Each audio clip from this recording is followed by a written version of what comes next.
Guys,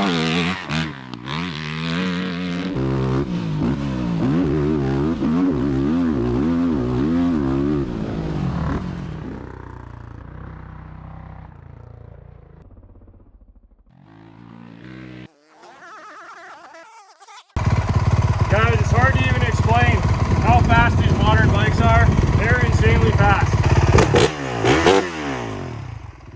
This machine's actually going to be on the Big Air ATV tour with Derek and John Guetter, and we're just really excited to see what they can do with it when they get their hands on it. Special thanks goes out to Binky Tapscott. Him and I are working together to get this build together for them so they can put it through the paces.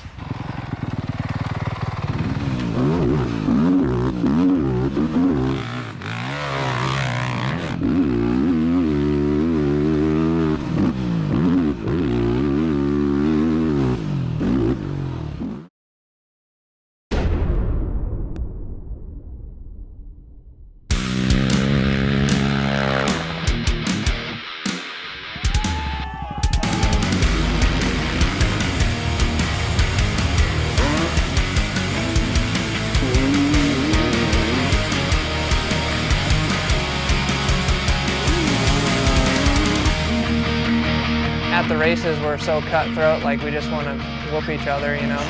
He's throwing a whip and I want to throw it bigger than he does. It's a big show. I mean, there's a lot going on and a lot of different pieces that all work together to pull this off. Growing up as a kid, you know, you always wanted to have a motocross track. This was a bucket list item. Bought the property and it's been history ever since. Those little split seconds that you don't make mistakes is huge because it is a 2-hour-long race, so you just have to push the entire time. Here we are. What? I've never seen 300 like mint OEM factory machines. This is crazy. That's one of the coolest things I've ever ridden. At the same time, that's one of the scariest things I've ever ridden. Oh my gosh.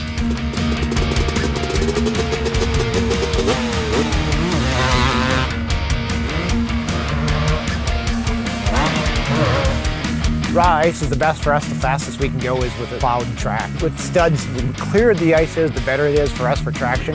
The bikes actually have a lot more traction during the winter than they do during the summer. I always knew we had an advantage because I had two boys that rode against each other. But now what we really try to do is get people that are better than them and try to push them to go to the next step. The first movie I ever seen was Fallout 1, and I watched every single one after that, and here we are filming out here at my place. When we came here, we didn't really know what to expect, and they're a lot bigger than we thought. Never thought I'd ever do something like this.